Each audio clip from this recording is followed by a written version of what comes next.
ፋኖ ጋር ልሰራ ነው እያለች እንደውም እጅ ለመጠምዘዝ እያደረገች ነው ብዬ ነው ማስበው። ጥያቄያቸው የህወሓት ጥያቄ ምንድን ፕሪቶሪያ አግሪመንት ከምን ጋር ይገናኛል? መልሶ የማቋቋም ወደ ነበረበት ቦታ የመመለስ ወልቃይትና ራያን ወደ ነበረበት ቦታ ይመለስ። ሁለተኛው ደግሞ ከዚህ በፊት ተፈናቅሎ የነበሩትን ድጋሚ መልሶ የማቋቋም ነው አይደል? ይሄ ከሆነ አግሪመንት ይሄ ከአማራ ኢንትረስት ጋር ሮማሪክ ሊመጣላ ኢንትረስት አንድነትም ሊያመጣች። ሁለተኛ ህወሓት ይታመናሉ። ኢቨን አንድነት ልስራ ብትል ህወሓት ታምነዋለ ወይ? ከዚህ በፊት ያየነው ነገር አለ፣ ሲክድ አይተናል። አሁንም ሪሰንትሊ ይሄ በዚህ በትግራይ ጦርነት በተደረገው ላይ ከሆነ ጋር ዲል ፈርሞ ነበር። ፈርም ሳይሆን ጀነራል ተነጋግሮ ከዚህ በፊት አንድነት የጋራ አቋም ይዘናል ምናምን ሲሉ ነበር። ዘንድ ኦፍ ደደ ግን ህወሓት ምንድን ነው ያደረገችው? ከአብይ አህመድ ጋር ሄዳ ተደራደረች። ከአብይ አህመድ ጋር በዚህ ሰዓት ላይ ቁጭ ብሏል። እና ለእኔ ኢንትረስቱ አንደኛ ከተሸነፈው ቡድን ጋር ኢንትረስት የለኝም። አንድ ላይ መስራትም የማቆም የትግራይ ህዝብም ህወሓትን ደግፎ ተቀምጧል። ሌላ ኢሊት ማምጣት አልቻለም ወደፊት ለፊት። ሌላው አማራ ጥያቄ የፍትህ ጥያቄ አለበት። የፍትህ ጥያቄ ከማን ጋር ነው የሚገናኘው ካልከኝ ከህወሓት ጋር። ህወሓት ለሰራችሁ በደል የፍትህ ጥያቄ አለ። የፍትህ ጥያቄ እያለኝ መጥቼ የፍትህ ጥያቄ ጋር ካጓደለብኝ ቡድን ጋር አንድ ላይ ስራ ብትለኝ ለእኔ ትክክል አይደለም ብዬ አስባለሁ። እና እኔ እውነቱን ንገረኝ ካልከኝ እንደ አንድ አማራም ጀነራል ተፈራ ማሞን እንቃወማለን። አዲስታይ አብዛኞቹን በብዛት ቦታዎች ብትሄድ የአማራ ማህበረሰብ እየተቃወሙ ንግግሩ ከህወሓት ጋር የመሰራት የለበትም ብለን ነው የምናስበው። ቢካዝ ታማኝ ቡድን አሁን ለምሳሌ ኦነግ ይሻለኛል። አትሊስት ታማኝ ነው። ታማኝ ባይሆን አትሊስት ከተወሰነ ድረስ ሊሄድል ይችላል። ህወሓት ግን በምንም ታምር ለአምናት አልችልም። ቢካዝ አሁንም እያመንኳትም ስላልሆነ ምን እንደምታደርግ ስለማውቅ አብይ አህመድ እየጠበቀ ስለሆነ እና በዛ አይነት ሴንስ እንደ እውነት አንድነት ቢፈጠር ራሱ እንደ እውነት ትክክል ነው ብለህ ታስባለህ? እንደው የአማራን ማህበረሰብ አይጎዳም ብለህ ታስባለህ? እንደው አንተ እስኪ ትንሽ ድበት ዋሊ ነው። በቀደም ብትኖር በጣም አሪፍ ውይይት ነበረን ከአዲስ ታይምስ ጋር። አንተ ያነሳቸውን አብዛኛዎቹን በሚባል ደረጃ አንስቷቸው ነበር እና በእነሱ ዙሪያ ግን ስላልሰማሃቸው ትንሽ ሃይላይት አድርጌ እንደሱ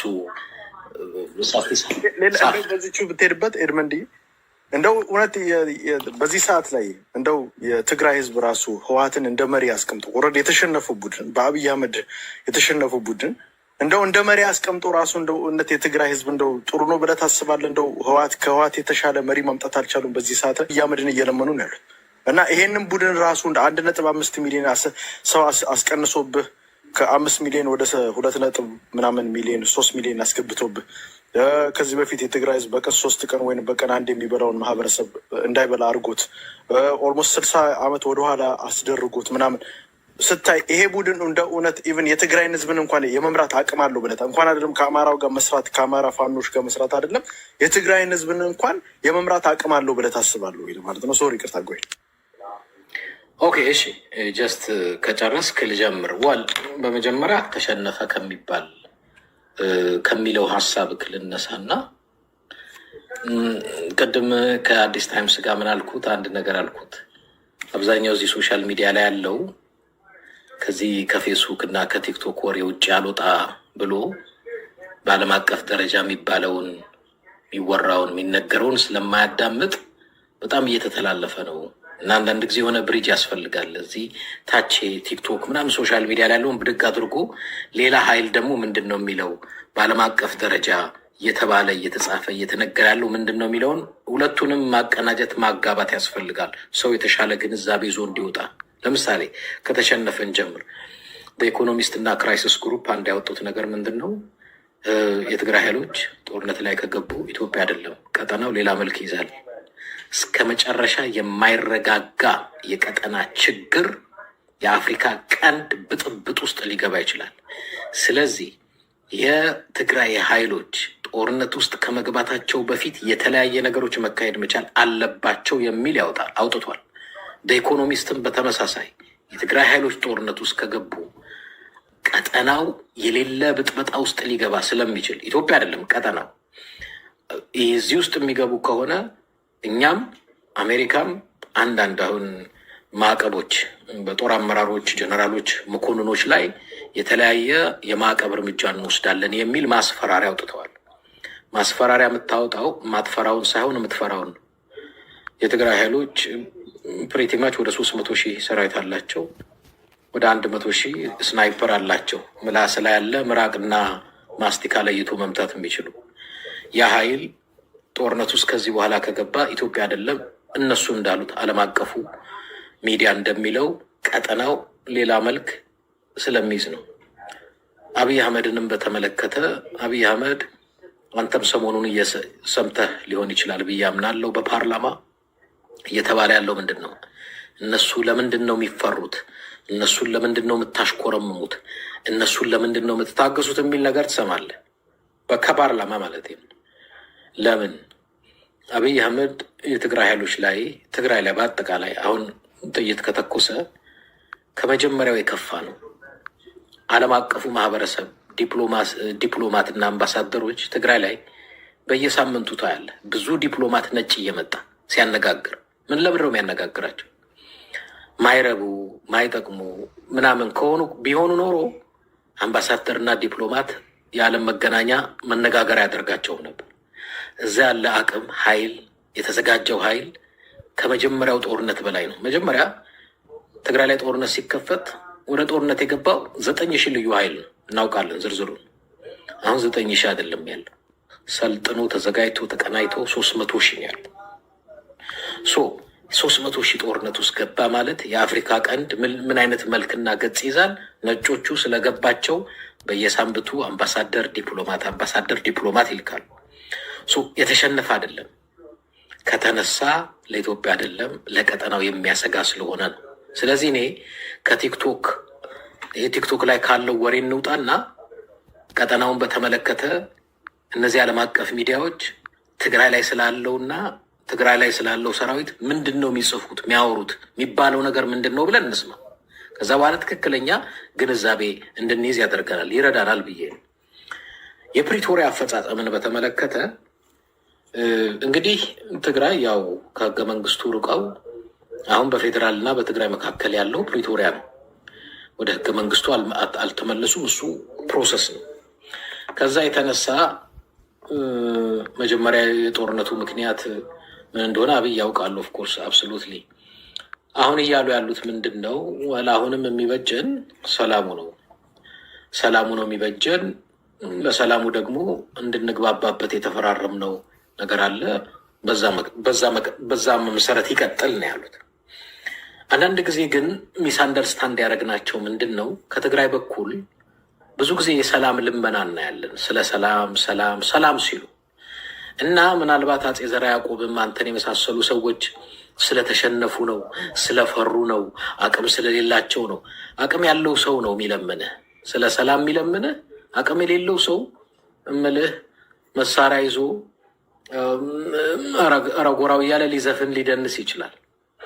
እነዚህ ግን የሚለምኑ አንደኛ የሰላምን ጥቅም ያውቁታል። ጦርነት ከዚህ በኋላ ይዞት የሚመጣው ዳሜጅ ለኢትዮጵያ አይደለም ለቀጠናው ምን እንደሆነ ያውቃሉ። ምክንያቱም ጦርነትን አድገውበት አሁን የደረሱበት ደረጃ እንዴት እንደደረሱ ደርግም ስንት መከራ እንዳሳያቸው ያውቃሉ። አብይም ስንት መከራ እንዳሳያቸው ያውቃሉ። የሰላምን ጥቅም በጣም አጣጥመው የገባቸው ናቸው። ፎርዳት ማተር ሲለምኑ በሰላምም በምንም ሲለምኑ እኔ ውጤቱንም ስለሚያውቁት ነው። ከዚህ በኋላ ጦርነት ውስጥ የትግራይ ኃይሎች ጦርነት ውስጥ ገባ ማለት ክራይሲስም ግሩፕ ኢኮኖሚስትም አምባሳደር ዲፕሎማትም እንደሚጽፉት እና እንደሚሉት ኢትዮጵያ ብቻ አይደለም የቀጠናው ምን እንደሚሆን አይታወቅም። ከዛ የተነሳ ነው። ግን እኛ በዛ ነገር ያየነው አይመስለኝም። ህወሓትን ታምነዋለህ ወይ? በጣም እሱ ላይ ህወሓትን ታምነዋለህ ወይ? ህወሓት ሃይማኖት አይደለም ያቋቋመው ፓርቲ ነው። የምታምነው ወይንም የምትክደው የምታምነው እግዚአብሔርን ብቻ ነው። እምነት ሃይማኖት ላይ ብቻ ነው መተማመን። የምታምነው ማታምነው ፖለቲካ ላይ ያለው ስምምነት ብቻ ነው። እምነት የለም። ትስማማለህ፣ ትደራደራለህ፣ ትነጋገራለህ፣ ትፈራረማል። አለቀ። እኔ እንደ ግለሰብ ብልጽግናን አላምን፣ ህወሓትን አላምን፣ ብአዴንን አላምን፣ ዋና አማራን አላምን፣ ማናችሁንም አላምን። ምክንያቱም እምነት አይደለም የምታራምዱት ፖለቲካ ነው። መደራደር፣ መስማማት፣ ሰጥቶ መቀበል በዛ ነው። በዛ ብቻ ነው አካሄዱ። ህወሓት የሚለው የሚጠይቀው ተስማምተን ተደራድረን ተነጋግረን ሰጥቶ በመቀበል እንቀጥል። ግን ያልተረዳችሁት የጀነራል ተፈራ ማሞ አንድ ነገር እዚህ ንግግሩ ላይ እንዴት ቲፒኤልኤፍን እንደዚህ ይላል እንደዚህ አይልም የሚል ነው። ብስለት ነው። የአማራ ትግል እንደምታውቀው 2 ዓመት ሊሞላው ነው። ፕሪቲማች 2 ዓመት ብለን እንውሰደው። ዛሬ ቅድም እያወራን ነበረ። እንደው አንዳንዶቹ ሪቫይዝ እያረኩ ነው ከአንተ ጋር ማውረው። ጦርነት በተራዘመ ቁጥር የሲቪሊያን ሞት እየጨመረ ነው የሚመጣው። ክልሉም እየደቀቀ ነው የሚመጣው። ወይ ጦርነቱን ማሸነፍ ወይ ጦርነቱን ማቆም፣ ከሁለቱ አንዱ ነው። አለበለዛ ዝም ብለህ መከራህን እና የህዝብህን እልቂትና ሞት ዝም ብለህ የምታረዝም ከሆነ አይ ቲንክ ጥሩ አይደለም። ከዛ የተነሳ አንዱ ስትራቴጂ ታስባለህ። የፖለቲካ ሳይንስ ወይ የሚሊተሪ ሳይንስ ወይ ዲፕሎማሲ፣ የተለያዩ ነገሮች ታስባለህ። እንዴት አድርጌ በአጭር ጊዜ ህዝቤን ከሞት ከጄኖሳይዳል ጦርነት ክልሌንም ከውድመት አድናለሁ፣ ምን ላስብ ብለህ ከእቅድ ጋር ትመጣለህ። ቲፒኤልኤፍ እንደዚህ ነው፣ ቲፒኤልኤፍ እንደዚህ ነው የሚል ዝም ብሎ ይሄ ተራ ሬቶሪክ ፌስቡክ እና የቲክቶክ ሀሜት አይጠቅምህም። ጭንቅላትን ነው የምታሰረው። ስለዚህ በተቻለ መጠን የህዝብህን ሴፍቲ፣ ከዛ በኋላ ደግሞ አላማህን አስበህ እንዴት አድርገህ ቀደ እንደምትወጣ። በዚህ አጋጣሚ ከማነው ጀነራል ተፈራ በፊት አብይ አህመድ አንተም ሰምተሃል ብዬ ተስፋ አደርጋለሁ 360 ላይ አንድ የፋኖ አመራር ቀርቦ ምንድን ነው ያለው? አማራ ክልል ላይ ጦርነት ሲጀመር አብይ ምንድን ነው ያላቸው? የትግራይ ኃይሎች እንግዲህ አማራ ክልል ያኔ በጦርነት እናንተን ወቅቷችሁ ነበር። ስለዚህ አሁን ጉና በኃይል የያዘውን መሬት መልሱት ሁላ ብለዋቸው ነበር እና ፋኖን አግዙኝ፣ ፋኖን ለመውጋት። በወቅቱ የተመለሰለት መልስ ነው እዚህ ጦርነት ውስጥ እኛ አንገባም፣ የአማራ ህዝባችን ነው። እሱ ያኔ እንደ ትሮይ ፈረስ ጭኗቸው ከትግራይ ጋር ስላዋጋቸው እነሱንም እነዚህንም ጭኛ ያዋጋሉ ብሎ ነው እነሱ የመለሱለት መልስ ነው። አንዋጋም። ይህንን ያለው እኔ አይደለሁም። 360 ላይ የቀረበው የፋኖ አመራር ሰምተው ሊሆን ትችላለህ። ለሀብታሙ አያሌው በስልክ ባረገለት ነግሮታል። አብይ ይፈልገዋል ቲዲኤፍን። ከዛ በኋላ ከፕሪቶሪያ ስምምነት በኋላ የትግራይ ኃይሎች እንዳይበተኑ በጣም ድጎማ ያደረግለት ነበረ ከነ ብርሃኑ ጁላ። በኋላ ከጥቂት ወራት 6 ወር ይሁን ምናምን ብቻ በላይ ምናልባቸው ለምን አሁን ሰራዊቱ መበተን የለበትም ካገዙት በኋላ ኤርትራ ጋር እንዝመት፣ ባህር እናስመልስ አሏቸው። እናስመልስ፣ እኛ ኤርትራንም አንወጋም አማራንም አንወጋም አሉ። እንደሱ ከሆነ ታዲያ እኛ ይሄ ሰራዊት ለምንድን ነው ኪፕ ያደረጋችሁት? የአማራ ኃይልን የማይወጋ ኤርትራን የማይወጋ ከሆነ እኛን ልትወጉ ነው። በዲዲአር ቶሎ በትኑት አሉ። ኖ እናንተ አልሰበሰባችሁትም፣ እናንተ አትበትኑትም አሉ። ሰራዊት ከአቅም በላይ ነው፣ ከሎጂስቲክ አቅጣጫ አቅም የለም ከተባለ ዲዲአር አለ። ዲዲአር ደግሞ ብዙ ባጀት ይጠይቃል። አንድን ሰው አንድን ግለሰብ በብዙ 100 ሺህ አቅም ሰጥተህ መቋቋሚያ ሰጥተህ የተለያየ ፕሮሰስ አድርገህ የምታሰናብተው ነው። ዲዲአር ዞል አባወጣት። አሁን ጠብና ጥሉ ከአማራም ጋር አልዋጋም ስላሉ ከኤርትራም ጋር አልዋጋም ስላሉ ጠብና ጥል ተጀመረ። አብይ አህመድ ዛሬ ላይ እንደምታየው እንደምትሰማው በሚዲያም እንደወጣው አጠቃላይ የትግራይ የጦር አመራሮች በሙሉ የንብረት እገዳ ተጥሎባቸው ወደ ትግራይ ነዳጅ እንዳይገባ ተከልክሏል። የትግራይ ባጀት ከ20 ቢሊዮን ብር በላይ ታግዷል። ለምን? ምክንያቱም የአማራ ክልልንም ፋኖ አንዋጋም አሉ፣ ኤርትራንም አንዋጋም፣ ካልሆነ በትኑት ሲሏቸው ነው። ዝም ብለንማ አንበትንም፣ ዲዲአር ገንዘቡን አምጧሉ። የአፍራሃት ስላለ በምን አሁን ቅድም 200 ሺህ ሰራዊት 300 ሺህ ሰራዊት አለ። ስንት ሚሊዮን ገንዘብ ነው የፈሰሰው እዛ ሰራዊት ላይ? እና ፊዶ ሀቭ ኤኒ እንትን ከሌለ ባጀት ከሌለ ከየት ነው ያውላ ሰራዊት ያሰለጥነው? አሜን ምልህ የገንዘባችን አሁን የገንዘቡን ምንጭ ለአንተ በዚህና በዛ ብዬ መጠቆም ተገቢ አለ። አለስ ወርቅ ከዛ ይሄ ሰው ሲዛቅ የነበረው የራሳቸው አይደል? ወርቁ የኢትዮጵያ ወርቅ ነው አይደል? ኖ ወርቁ የትግራይ ነው አይደለም። ትግራይ እኮ ሀገር አይደለችም አይደለችም። ግን አሁን ትግራይ ዲፋክቶ ውስጥ ያለ በህገ መንግስት የምትተዳደር አይደለችም። ተወካይ ላትም። ልክ ነኝ።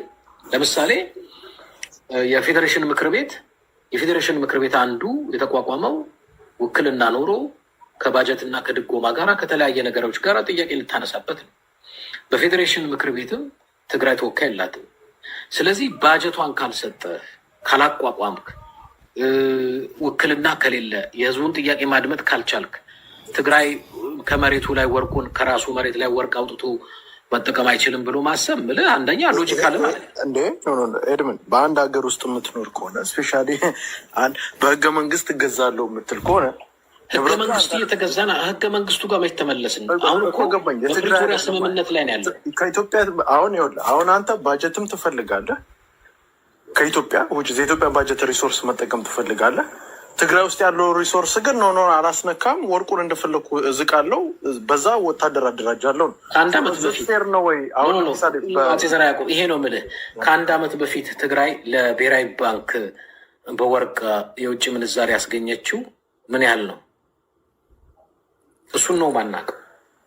ሌላው አንደኛው ጥያቄ ኢቨን ከፕሪቶሪያ አግሪመንቱ ራሱ ይሄ አሁን የምታደርጉ አሁን ይሄ ኢቨን ወታደር ማሰልጠን አታውት ዋነኛው እዛ ጋር እና አብይ አህመድ ጋር ሲተያየቁት የነበረው በውስጥ ለውስጥ እንደሰማ ነው ከሆነ ትጥቅ ማስፈታት ነው አይደለ? ኖ እንትኑ እችን ልጨርስልና ወደ እሱ ልምጣ። ትጥቅ ማስፈታት ከሆነ 300 ሰራዊት ድጋሚ ማሰልጠን ማለት ኦልሬዲ ፕሪቶሪያ አግሪመንቱን ኦልሬዲ እየጣስከው ነው ያለዋል። እሱ ጋር እንመጣለን እንትኑ ምክንያቱም ሁሉንም በአንዴ ካልነው ላይተን ካላየ ነው አስቸጋሪ ነው። ከባጀቱ ጋር ያለውን እንዝጋው። ከባጀቱ ጋራ በ3 ወር ብቻ ከ6 ቢሊዮን ዶላር በላይ የሚያወጣ በብሔራዊ ባንክ የገባ የውጭ ምንዛሬ ሀብታል ኢትዮጵያን ኢንፋክት ሽባ የውጭ ምንዛሬ ሽባ ያደረጋት ያው ጥናቱን ማየት ትችላለህ። በየአመቱ እስከ 100 ሚሊዮን ዶላር የውጭ ምንዛሪ የሚያስገኘው ክልል ትግራይ ነው። እሱ ብቻ አይደለም። ከጦርነቱ በፊት ለሌሎቻችሁም ጠቅላላ እውቀት እንዲሆን ነው። ከየትኛውም ለፌዴራል ከፍተኛውን ታክስ የሚከፍለው ክልል ከጦርነቱ በፊት ነው የማወራው ትግራይ ነው። ይህንን ሁላችሁም ሄዳችሁ ማጥናት ትችላላችሁ። ስለዚህ ብዙዎቻችሁ ይመስላችሁ ትግራይ ተደጓሚ ነው። ትግራይ ኢትዮጵያን የሚደጉም ነው። በኢትዮጵያ ውስጥ ያለው የውጭ ምንዛሪ ከረንሲ የሚያንቀሳቅሰው ሀገሪቷን የነበረው የትግራይ ክልል ነው። የትግራይ ክልል ሀብት ነው። በአጭሩ ወደ ባጀት ስንመጣ አሁን ባጀት እከለክላለሁ ብር እከለክላለሁ ካልክ ብር ከከለከልክ እኔ መቼም አሁን ትግራይ ላይ ብኖር ብዬ አላስብ። እምበላውን ደሞዝ አንተ ብትከለክለኝ ሰፈሬ ላይ ያለውን ጓሮ ቆፍሬ ያገኘሁትን ሀብት ሸጠህ እንዳትበላ ብለህ ህግ ብትጠቅስልኝ እስቃለሁ። በጣም ሎጂካል አይደለም። አናውራ በሱ ማለት ነው። ወደ ሰራዊቱ ግን ልምጣ። ወደ ሰራዊቱ ልምጣ። ሰራዊቱን ስላነሳ ከፕሪቶሪያ ስምምነት በኋላ ለምን ሰራዊት ያሰለጥናሉ የሚል ጥያቄ፣ ምክንያቱም ፕሪቶሪያውን የሚጥስ አይደለም ወይ የሚል ጥያቄ አንስታል። አይ ቲንክ ጥሩ ጥያቄ ነው ያነሳው። ግን በመጀመሪያ ፕሪቶሪያ አንዱ የሚነግረን ምንድን ነበረ? የፕሪቶሪያ ስምምነት ምን ነበረ የተስማሙበት? ይነዋት ከባባድ መሳሪያ አስረክቡን አሉ። አስረከቧቸው። ብዙ ነገር ከዛ በኋላ ወደ 75,000 በዲዲአር እንትንም ያለ አለ፣ ወደ ቤቱ የተመለሰ አለ 75,000። በኋላ ግን ምን አሏቸው? ዲዲአር እኮ እኛ ማድረግ የሚገባችሁን ተስማምታችኋል አሏቸው። ለምሳሌ እንግዲህ ነገሮች ሁሉ ወደ ስታትስኮ ይመለሳሉ። እያንዳንዱ ነገር በትግራይ ሉዓላዊ ግዛት ውስጥ ደግሞ ያሉ ከመከላከያ ሰራዊት ውጪ ታጣቂ ኃይሎችንም እናስወጣለን ብላችሁን ነበረ። አዎ የተፈናቀሉትንም ደግሞ እንመልሳለን ብላችሁን ነበረ። አዎ ከዚህ አቅጣጫ እኮ ይህንን ልታከብሩ ይገባል የሚል ጥያቄ ሲያነሱ ምክንያት ደረደሩባቸው። ለምሳሌ አሁን ታጣቂዎች፣ ሌላ ኤክስትራ ታጣቂዎች ስትል ትግራይ ውስጥ ያሉት የቱ ጋር ነው እያወራናል? ለምሳሌ የሻዕቢያ ሰራዊት በአንዳንድ ቦታዎች ላይ ያለ እነሱን አስወጡ አሏቸው። ቦርደሩ አካባቢ ያሉ ምትሉት እናንተ አስወጡ፣ ምክንያቱም እኛም ከባድ መሳሪያ ሰጠናችሁ አይደለ? አስወጡ አሉ። 2 ወልቃይትና ሁመራ አካባቢ ራያም አካባቢ የተፈናቀሉትን መልሱ። እዛ ያለ ደግሞ ይሄ ማንዘብ የሚባላል ብልጽግና ያቋቋመው የኦህዴድ ብልጽግና ያቋቋመው ቅድም እያወራንበት ነበረ። በደመቀ መኮንን የተቋቋመው አለ ከሚሊተሪው ውጭ። ይህንን ደግሞ አስወጡ። ምክንያቱም እኛ መጣላት አንፈልግም ከማንም ጋር። ፋኖችን ማለት ዘሩት ፋኖ አይደለም እሱማ፣ ፋኖ የሚቀጠቅጥ ኃይል ነው። የተከዘ ዘብ ማለት ፋኖች ናቸው። ዛሬ አሁን ከአንተ ደግሞ የተለየ ይሄኛው ፋኖና የጎንደሩ ፋኖ አንድ ዓላማ ነው ያላቸው፣ አንድ ነው። ለምን ታዲያ መከላከያው አመራር ወጥተው ደመቀ መኮንን ወጥቶ ፋኖን ከኛ ጋር አጥቅቷል አሉ? ደመቀ ዘውዱ ነው እሱ ደመቀ ዘውዱ ሲቀርታ እያምጠጣው አልገባኝም። አበባል መከላከያ ወጡና ሰምተሃል ብዬ ነው ማውራ። ፋኖን በመዋጋት የነደመቀ ዘውዱም እንትን ከኛ ጋራ ታግሏል አሉ። እሱ ስትራቴጂ ነው። እሱ ችግር።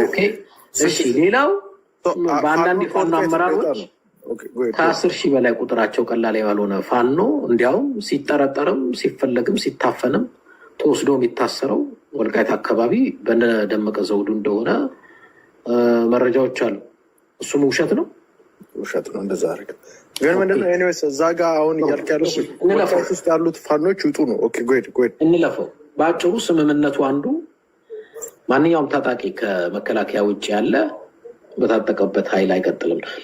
ወደ ፕሪቶሪያው ልምጣና አልገባኝ። በታጠቀበት ኃይል አይቀጥልም ስትል ውጭ ፋኖ ትጥቅ መፍታት አለበት። በእነዚህ ኮንቴስትድ ኤሪያ የሚባሉ አሉ አይደል? ከወልቃይት ውስጥ ፋኖ ይውጣ ነው። ማንኛውም ከመከላከያ ሰራዊት ውጭ ያለ ታጣቂ እዛ መቀመጥ አይችልም። እዝት ፌር ግን እዛ አሁን ለምሳሌ ትግራይ ክልል 300 እያሰለጠነ ከፌደራል ልመጣ ነው። ወደ እሱን ልመልስልህ ነው። ከዚህ የተነሳሁት ይሄ ነው አንዱ ስምምነት። ይህንን ስምምነት ሳያከብሩ ወደ 2 ዓመት ሄደ ማለት ነው። የትግራይ በአንድ ወር ባልሞላ ጊዜ ውስጥ ከባድ መሳሪያ ሰጣቸው። 75,000 ሰራዊት የሚሉትን አረገ። ያው ባጭሩ ከዛ ሲያይ በነዛ በኩል ግን ምላሽ የለም። ኢንስቴድ ኦፍ ደመቀ ዘውዲያው ብልጽግና ነው እሱን ልህልክ እንደ ባዴን ነው ትሮይ ፈረስ አድርገው የወዴድ ብልጽግና ይጋለባል እዛ አካባቢ። እዛ ምን እየተሰራ እንዳለ ያው እንግዲህ በብዛት የፋኖ አመራሮች ቅድም ከአዲስ ታይምስ ጋር ስናወራ ነበር። አብዛኛዎቹ የፋኖ አመራሮች በአመራር ደረጃ ያሉት ምን እየተሰራ እንዳለ ያውቃሉ። እኛም እናውቃለን። የተወሰኑትም ለጉዳዩ ቀረብ ያሉ ያውቃሉ። በኋላ አየህ አብይ የፈለገው ለካ ሰራዊቱን ፋኖን ሊያዋጋበት የትግራይን ኃይሎች የፈለገው ፋኖ እንዲወጉለት ከዛ በኋላ ባህር እንዲያስመልሱለት። እሱ ካልሆነ ተፈናቃይ አልመልስም አለ፣ ሌላ ታጣቂ አላስወጣም አለ፣ ምንም ነገር አላረግም አለ። እንዲያውም ሌላ መረጃ በትግራይ በኩል በአፋር በኩል የሚገባ ነዳጅ ለተወሰነ በወቅቱ ነው ምልህ ለ6 ሳምንት እንዳይገባ ከለከለ። ይህንን እምቢ ስላሉ ከፋኖም ጋር እንዋጋም ቀይ ባህርም አናስመልስም ስላሉ ማለት ለካ እሱ ያሰበው ይህንን ኃይል ይዞ ሊዋጋበት ነው። እንደዛ የሚባል ነገር የለም። ከዛ የተነሳ የፕሪቶሪያ ስምምነቱን ማክበር አልቻለም፣ ማስፈጸም አልቻለም። በተደጋጋሚ ትግራይ ለሚመጡ ዲፕሎማቶች ነገሯቸው። እምቢ አለ። እኛ ልንዋጋለት አንችልም፣ ቀይ ባህርም አናስመልስለትም፣ ፋኖንም አንወጋለትም። ፋኖ ወንድማችን ህዝባችን ነው አሉ። በዚህ ይውጣ እያልክ እኮ ነው ፋኖ ህዝባችን ነው እያልክ ግን ይውጡ እኮ እያልክ ነው። ወልቃይት ያለው ይኸውልህ፣ ወልቃይት ያለው ምናልባት ለአንተ ነው። አንዳንድ የፋኖ አመራሮች ወልቃይት ያለው ፋኖ ነው አይሉም። እኔ በእርግጠኝነት እነግርሃለሁ። ወልቃይት ያለው ልክ እንደ አድማ በታኝ አብይ አህመድ አሁን አድማ በታኝ ብሎ አማራ ክልል ከፋኖ ጋር የሚያዋጋው አማራ አለ። ወልቃይትም ያለው አካል እንደ አድማ በታኝ አብይ አቋቁሞ ኤኒታይም ደስ ሲለው ፋኖን የሚመታለት ኃይል ነው። ሌላ ነገር የለውም። ግን በአጭሩ ወደ ጠየቀኝ ልምጣ። አልመልስም ስላለ የፕሪቶሪያን ስምምነት አላከብርም ስላለ አንተ ምንድን ነው የምታረገው? ተስማምተን ተነጋግረን አንተ ምትለኝን አረኩል፣ እኔ ደግሞ አንተ የተስማማህበትን አርግ ስለ እምቢ ካልከኝ አሃ፣ ስለዚህ ያለኝ አማራጭ ምንድን ነው? ወል በንግግር ካልተስማማን በሌላ መንገድ ልንስማማ ነው። ወርዳት ማተር ማሰልጠናቸውን የቀጠሉት ለዛ ነው። ስለዚህ የፕሪቶሪያ ስምምነትን ያላከበረው አብይ አህመድ ነው እንጂ ትግራይ አይደለም። አላከብርም ካልክ የሚጠብቅህ በተቃራኒው ነው።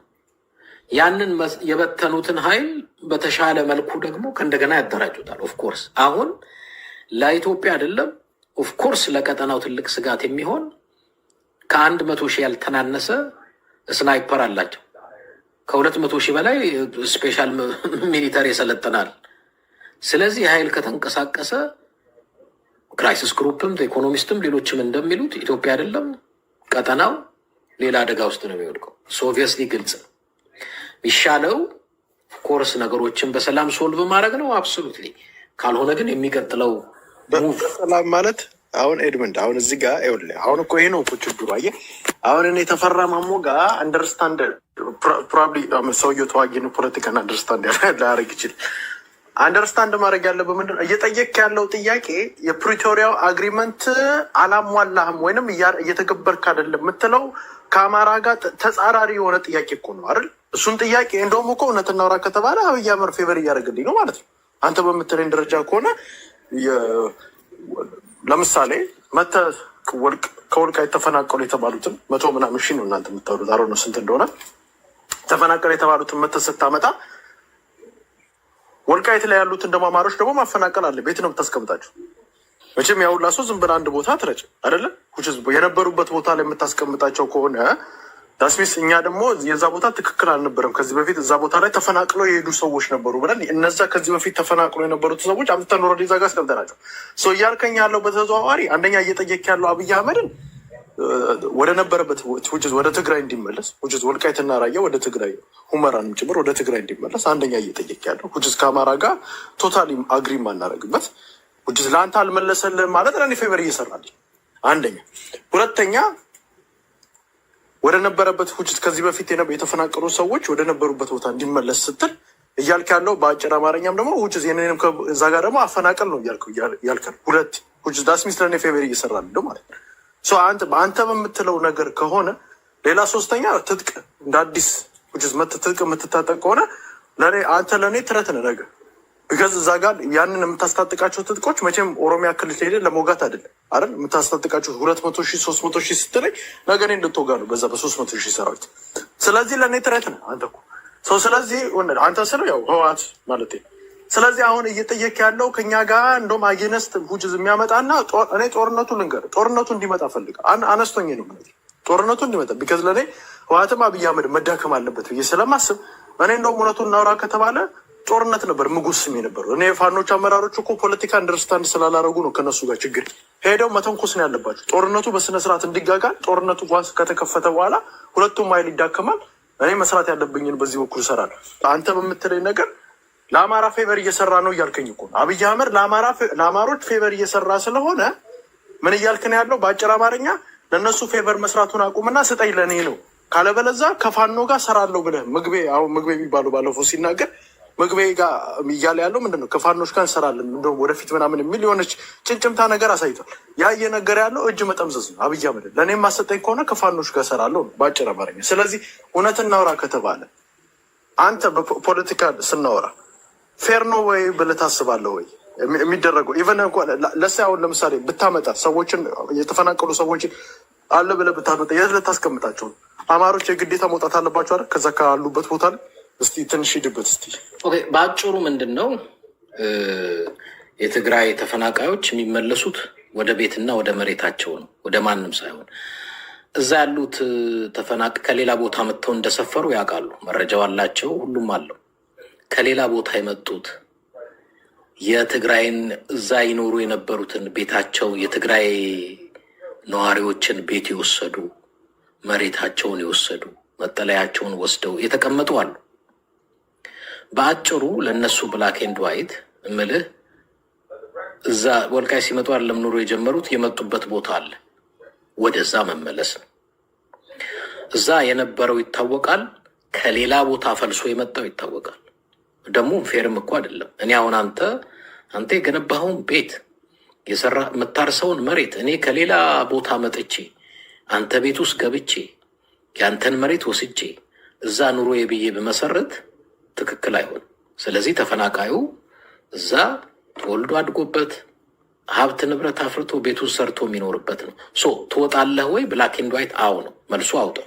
ከሌላ ቦታ መጥቶ የትግራይ ነዋሪዎችን ቤት ንብረት መሬት የወሰደ በሙሉ ተፈናቅሎ ወደ መጣበት ይመለሳል። ዳስ ኦብቪየስሊ ግልጽ ነው። የትጥቅ ጉዳይን ካነሳኸው ማፈናቀል ማለት ነው።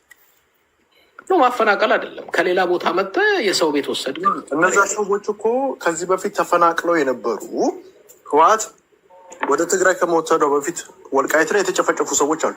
እነዛ እኛ ውስጥ አሁን ለምሳሌ ወልቃይት ልጆች አሉ። አንድ አማራ ውስጥ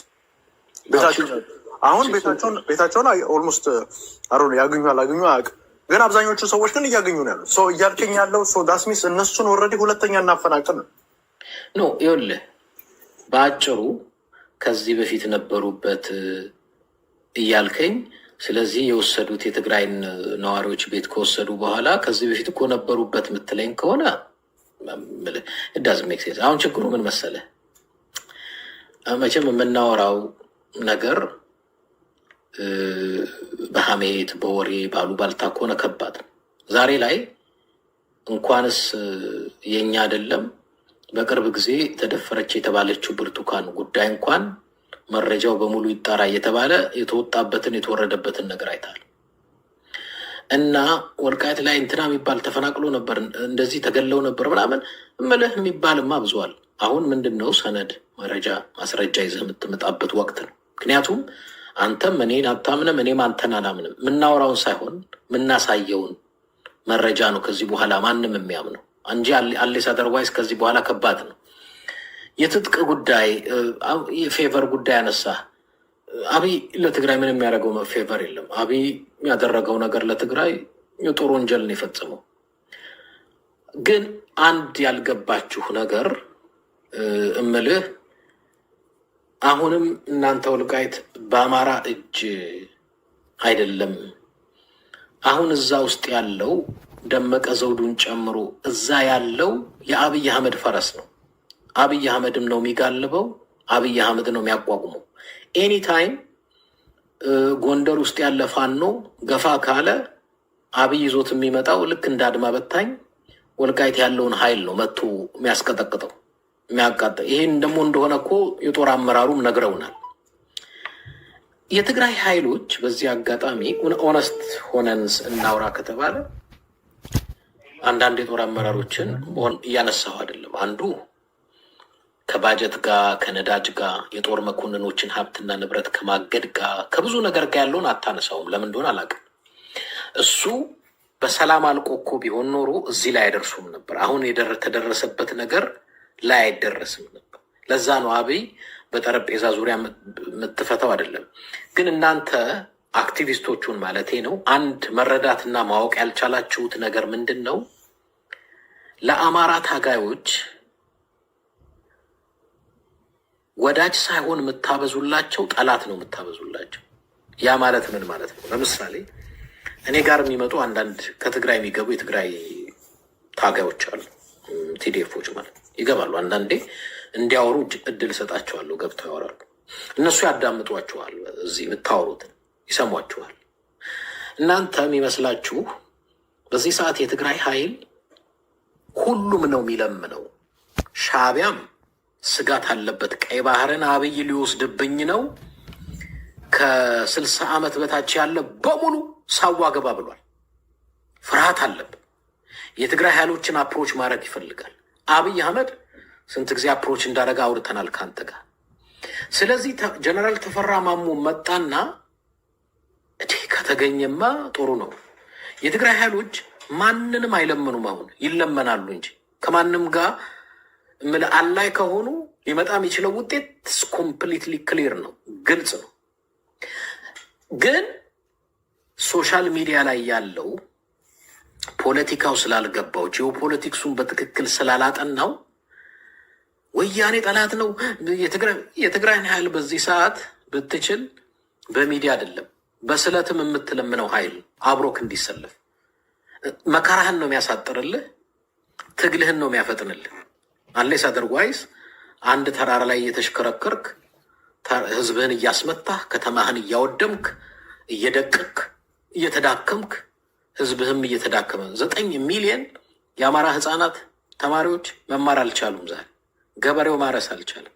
ንጹሐን እየተገደሏል። ክልሉ እየደቀቃል። ጦርነቱ እስካሁን ከተማ እንኳን መያዝ አልተቻለም። ምን ይመስልሃል? አሁን ይሄ ጦርነት 2-3 ዓመት ደግሞ ቢቀጥል አለቀለ። ስለዚህ ተፈራማሙ ብልጥ ሆነ። እኛማ የህልውና አደጋ ለእኛ ብቻ አይደለም ለትግራይም አለ ለሻቢያውም አለ ምናምን አለ ሲል ስማርት ነው የሆነው። የፖለቲካ የዲፕሎማሲ የጦርነት ሳይንስ ስለሚያውቅ በተቻለ መጠን ስማርት ለመሆን ቲክቶክ ላይ ፌስቡክ ላይ ምናምን ላይ ያለው ግን ሳይንሱ አልገባም። ወያኔ ጠላታችን ወያኔ ወንድሜ ወያኔ ምናልባት ትንሽ ቆይታ አዳኛችን የምትልበት ቀን ሩቅ አይደለም። አብይ ያጠፋል። አብይ ጨካኝ ነው። አብይ በጣም ጨካኝ ነው። የአብይን ጭካኔ እኔ በትክክል በደንብ በብዙ ሳይንስ እና በብዙ መረጃ እና ማስረጃ ዩቲዩብ ላይ በትገቡ በደንብ አሳይቻለሁ፣ አስረድቻለሁ። ዛሬ የጀመርኩት አይደለም። ትግል እጅግ በጣም ሰፊ ትግል ነው። በዚህ ሰዓት ክራይሲስ ግሩፕ፣ ኢኮኖሚስት፣ ዲፕሎማት፣ አምባሳደሮች ትግራይ የሚመላለሱት ያ ኃይል ከዚህ በኋላ አንድ ጊዜ ግጭት ጦርነት ውስጥ ከገባ ኢትዮጵያ አይደለም ቀጠናው ሌላ መልክ ነው የሚይዘው። ይሄንን የሚያውቀው ግን ፌስቡክ እና ቲክቶክ ላይ ያለው አይደለም። ኢንተርናሽናል የሚያወጡትን ሪፖርቶች አንብቧቸው፣ አዳምጧቸው። እነዚህ የትግራይን ኃይሎች አፕሮች ማድረግ በዚህ ሰዓት ጥቅም እንጂ ጉዳት የለውም። ጥቅም ግን አለ። እያልኩ ያለሁትም እሱን ነው ለማሳየት። ስኮፓችሁን አስፉት፣ ነገሮችን እዩ። አለበለዚያ እኔ ደግሞ አንድ ነገር ኤድመንድ አንደርስታንድ ያላረከው በእኔ በኩል ደግሞ እኔ አንተ እንደምትለው እውነት አነስት ያው ፕሮፓጋንዳው እንዳለ ሆኖ 200,000 ኃይል አለው ብዬ አላስብም። የትግራይ ሰው ዛሬ እውነት እናየው እንደምናየው ከሆነ አነስቶኝ ላውራ ካልከኝ አይነው ወርቆች በስነስርዓት እየተዘረፉ ነው። ወርቆች እንደ ጉድ እየወጡ ነው። ወርቆቹን ግን ባለሀብቶቹ ወይም የትግራይ አሁን የሚባሉት እንትኖች እያወጡ ወደ ሌላ ሀገር እየወሰዱት ነው ያሉ ወርቁ። እኔ እንደሰማሁት ከሆነ እንጂ እንደምናየው 200,000 300,000 ሰራዊት ገንብተው ምናምን አይደለም። ፕሮፓጋንዳውን ልንለው እንችላለን፣ ግን ሪያሊቲ ያን ሀፕን እያደረገ አይደለም። እንደውም እውነትን ነገረኝ ካልከኝ ፕሪቶሪያ ላይ አብይ አህመድ አሸንፏል ብዬ አስባለሁ። ቢካዝ አሁን እንደማየው ከሆነ አዘናጋ፣ ማህበረሰቡን ተስፋ የመቁረጥ ስሜት ውስጥ ከተተው። ያሁላ ማህበረሰብ እኔ ሀብ ነቨር ሲን እንደዚህ ኤነርጃይዝ የነበረ ሰላማዊ ሰልፍ በቀን 3 የሚያደርግ የነበረ ዲፕሎማሲ እንደ ጉድ ሲሰራ የነበረ ቡድን በዛ ላይ መሬት ላይ ቀላል የማይባል ተዋጊ ይዞ የነበረ አንተ እንደምትለው 9,000 አይደለም እነሱ ሲያወሩ የነበሩት 200,000 ሰው ሰራዊት ብለው በአፋቸው እነ ጌታቸው ረዳ እኮ ሲያወሩ ነበር። በኋላ ከጦርነት በኋላ ነው እሱ እኮ ልመጣልን መረጃው እኔ ብዙ ስላለኝ ነው ስለምዘግበው አለኝ መረጃ። አሁን ኦቨርዋል ስታየው ጨዋታውን እውነቱን እናውራ ከተባለ ማህበረሰቡ ጦርነት ማየት አይፈልግም። እውነታ በፍታር አብይ አህመድ ምን እያደረገ ነው? ትግራይ ክልሉ 3-4 እየሰነጠቀው የትንቢያን እንደርታ ፓርቲ መሰረተብሃል። እዚህ ጋር ኦልሬዲ መስርቷል። ሳማው በትንቢያን በኩል ተቀባይነት ኦልሬዲ እያገኘ ነው ያለው። ኦልሬዲ የትግራይን ክልል እኔ እውነቱን እናውራ ከተባለ አብይ አህመድ በዚሁ ከቀጠለ 3-4 ዓመት ትግራይ ለሁለት ትሰነጠቃለች። እኔ አነስተ ነው ረከተ በማየው ደረጃ እዚያውን ለምሳሌ የአገው አክቲቪስቶች በስነስርዓት እየሰሩ ነው ያንን ነገር እንትን ለማለት አብይ አህመድም ውስጥ ለውስጥ እየሰራ እንደማየው ደግሞ ከሆነ ህወሓት ለአንተ ያልተከፈለች ይመስላል። ሳማው ግን ውስጥ ለውስጥ የወጣት ቡድን እና ከዚህ በፊት ኦልደሩ ቡድን አለመስማማት ነገሮች አሉ። በስልጣንም በብዙ ነገሮች አለመስማማት አለ። ስለዚህ ኦቨርዋል ስታየው እኔ እንደውም የትግራይ ኃይል እንደውም ደክሟል ብዬ ነው የማስበው። ስለደከም ነው ለዛ ነው ጦርነት ውስጥ መግባት እንጂ ፕሪቶሪያን እንትኑን ላለማፍረስ ምናምን አይደለም። እውነት ነው። ኃይል ቢኖሩ ጉልበት ቢኖሩ ኖሮ ሄዶ ወልቃይትን ለመያዝ ይታገል ነበር። ቢከዛ እዛ ጋር በር ነው አዛጋ እሱን ለመያዝ ይታገል ነበር። ጉልበት ቢኖረው ኖሮ ይህንን ኦፖርቹኒቲ አሁን ያለውን ኦፖርቹኒቲ ተጠቅሞ በአዋሽ በኩል ወይም በሌላ በኩል ሄዶ ሰርጎ አብይ አህመድን ይዋጋው ነበር። በዚህ ሰው ጉልበት ስለሌለው አቅም ስለሌለው ዳስ ወይ ኢቨን እዚህ የምናየው አሁን የሆነች ነገር እኮ ጭምጭምታ ማየት ነበረብን አይደል? አሁን እዚህ የምታያቸው ድሮ የትግራይ አክቲቪስቶች የአገር ነበሩ። ኢቨን ዲያስፖራው ራሱ አሁን ያ ዲያስፖራ አለ ወይ የማየው ፕሮባብሊ እህታችን ሊንዳን እና የተወሰኑ ሰዎች ነው የማየው። እዚህ ስራ ስለሆንኩኝ ታሳልፈኝ ኤድመን ሊንዳን ምናምን በጣም እዚህ አሁን አንተ ቤት ውስጥ ካልሆነ በስተቀር ኢቨን የትግራይ ራሱ ቤቶች ራሱ ሲከፍተ ዳስሚስ እያየ ያለው ምንድነው ማህበረሰቡ ዲሞራላይዞ አርጎታል። አብይ አህመድ ጦርነት እንዳይፈልግ ብቻ ሳይሆን ጦርነት አካባቢ አሁን ስታያቸው ጦርነት ስትላቸው ገና አብዛኛው የትግራይ ኤሊቶች ይሮጣሉ፣ አይፈልጉም ጦርነቱ መሳተፍ። ኦልሬዲ 2 ዓመት ብዙ ሰው መስዋዕትነት ከፍለውበታል። መጨረሻ ላይ ማህበረሰቡን አንድ ማህበረሰብ ኦልሬዲ ዲሞራላይዝ ከተደረገ በኋላ አሮማሪክ የጦርነት እንትኑ የተሸናፊ ስሜት ከገባበት በኋላ ያንን ማህበረሰብ ድጋሚ ወደዛ ቦታ ላይ ለማምጣት በጣም ብዙ ኦቨርኦል ግን ስንመጣ የአማራና የትግራይ ህዝብ ምንም ችግር የለበትም። ማህበረሰቡ በኤሊት ደረጃ ግን ፖለቲካሊ ግን ችግር አለ። አጋርነት አሁን ለምሳሌ ኦኤንኤልኤፍ ጋር ኦኤንኤልኤፍ ደስ በሚልበት ደረጃ አሁን አትሊስት እዚህ የትጥቅ ትግል ውስጥ ገብቷል። ጥሩ ነው። ኦኤንኤልኤፍ ጋር በተለይ አሁን ለምሳሌ ጥያቄን መፍታት ይችላል ከሱ ጋር ቢካዝ ቦርደር ችግር የለብኝም። ኦኤንኤልኤፍ ጋር ወይንም ከሲዳማ ሀይል ጋር በተለይ የቦርደር ችግር የለብኝ። ከትግራይ ጋር ግን ኮንስተንትሊ የቦርደር ችግር አለ። ቦርደር ችግር ካለበት ሀይል ጋር ነገ መጥቶ መዋጋታችን አይቀርም። ቢካዝ ወልቃይት አንተም ትፈልጓለን የምፈልጓል አልሰጠህም አንተም ልቀበል ብለህ መምጣት አይቀርም። ስለዚህ ለኤንድ ኦፍ ዘ ዴይ ማያልቅ ጦርነት አለ። ወልቃይት ማለት ወደፊት የአማራና የትግራይ ህዝብ ማለት ልክ እንደ እስራኤልና ፍልስጤም የምንዋጋው ዘላለማችን እንደዚህ በቀላል ወይ አንተ ተሸነፈህ በቃ ወልቃይትን ውሰዱ ማለት አለብህ። ያንን እንደዛ ብለህ ከመጣና አሁን ለምሳሌ መፈራረም ደረጃ መስማማት ደረጃ ከደረስን ከዛ በኋላ ችግር የለብንም። አንድ ላይ አንድ ህዝብ ነን ጥሩ ነን ምናምን እያለ ማውራት እንችላለን። ከዛ ውጭ ግን አለስ ወልቃይት ላይ ስምምነት ካልደረስን ትግራይ ማህበረሰብና የአማራ ማህበረሰብን አንድ ላይ ሰርቶ አብይ አህመድን እንትን ማለት ሌላው ከኦነጋውን ለምሳሌ ብሰራ ትልቅ ማህበረሰብ ይዟል በቁጥር ደረጃ የኢትዮጵያ ውስጥ ወደፊት እጣ ፋንታዋን ይወስናል። ቢካዝ ኤንድ ኦፍ ዘ ዴይ በፌዴሬሽን ምክር ቤት በሌላውም በትክክለኛ ዲሞክራሲ እንስራ ከተባለ የአማራ ህዝብና የኦሮሞ ህዝብ ትልቅ ቁጥር ነው ያለው። አሁን ለምሳሌ ኦነጋ ልስራ ብል አብዛኛው በፌዴሬሽን ምክር ቤትም አብዛኛውን ቦታዎች ላይ ሁለታችን መቆጣጠር እንችላል። የፈለግነውን ነገር ማድረግ ይችላል። ከትግራይ ጋር ግን ቢሰራ ግን በፌዴሬሽን ምክር ቤት እጅ ላውጣ እንኳን ብሎ ዲሞክራሲ መጥቶ ኢትዮጵያ ውስጥ ላውጣ ብል እንኳን 8 ድምፅ ፕሮባብሊ 5 ድምፅ 6 ድምፅ ነው። ለእኔ ምንም አይደለም። እምንትን ከትግራይ ጋር የሚሰራ ነገር ለእኔ ኮስት ነው እንጂ የሚያስደርገኝ ምንም ነገር ልክ ከሌሎቹ ጋር ወይም ከሶማሊያ ጋር ወይም ከሌሎቹ ጋር እንደማገኘው የማገኘው ነገር እና አንተ እስቲ ትርፉ ምንድን ነው? አሁን ለምሳሌ ከትግራይ ጋር አላያስ የሚመጣው የአማራ ማህበረሰብ ይሄንን ያተርፋል ብለህ እስቲ ንገረኝ። እስቲ እንደው ትንሽ እንትን ለማለት ነው። ሶሪ ቅርታ ካንዛዝ። እሺ በአጭሩ ያነሳቸውን ነገሮች ላንሳ። አንደኛ ፕሪቶሪያ አብይ አሸንፏል ነው ያልከኝ። አሁን ፕሪቶሪያ ተሸንፈናል። ፕሪቶሪያ ለትግራይ ጥሩ ነበር ወይ? ፕሪቶሪያ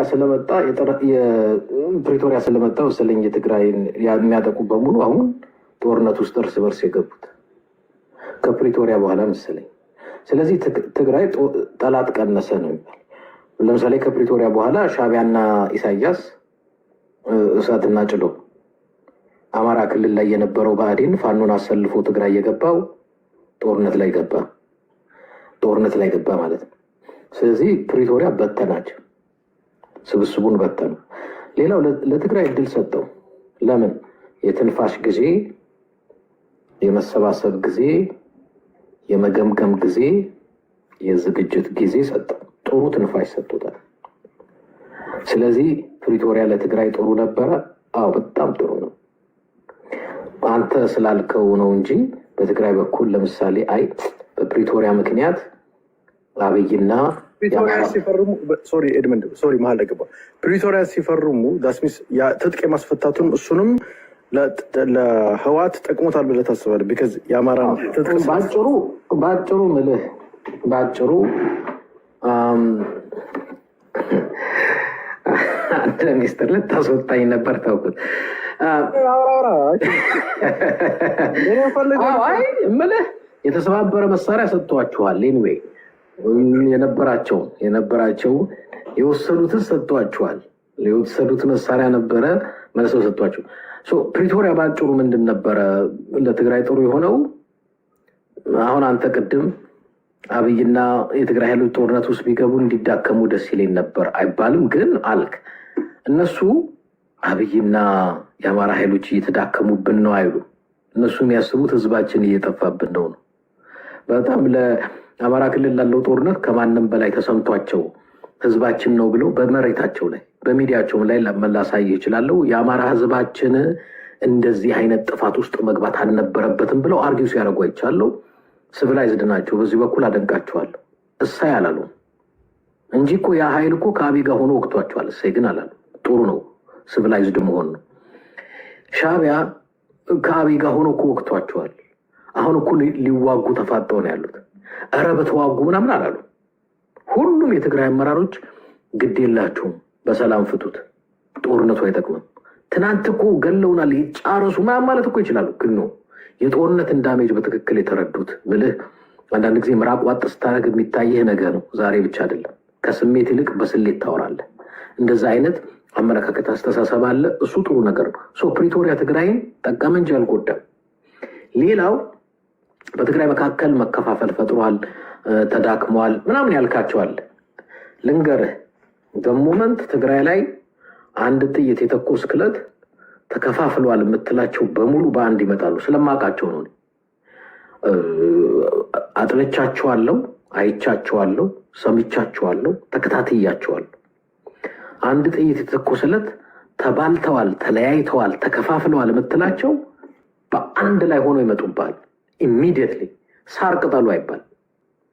እነሱ ብዙ ሰው የሚመስለው የፖለቲካ ልዩነታቸው ነው የሚያዩ። በትግራይ ኢንተረስት አቋማቸው አለ። የሁሉ የፈለግከውን የትግራይ ፖለቲከኛ አምጣ፣ በትግራይ ጥቅም ላይ ከመጣ አቋማቸው አንድ አይነት ነው። ትግራይ ጥቅም ስትል ላይክ ኤግዛምፕል አሁን በፕሪቶሪያው ላይ ፕሪቶሪያ ስምምነቱ ላይ አይመለከተንም የሚል አታገኝም። ሁሉም በፕሪቶሪያ የትግራይ ጥቅም ላይ ስትመጣ አንድ አይነት አቋም ነው ያላቸው። 2-3 አቋም የሚባል ነገር ነው። ስለዚህ ምንድን ነው የሚሉ በወልቃይት ጉዳይ ላይ በሌሎች ጉዳይ ላይ አንድ አቋም ነው ያላቸው። ይኸውልህ በአጠቃላይ በትግራይ ኢንተረስት ላይ የፈለግከውን የትግራይ ፖለቲከኛ አምጣ እዚህ ያስገባቸው፣ ምንም ልዩነት የላቸውም። አቋማቸው አንድ።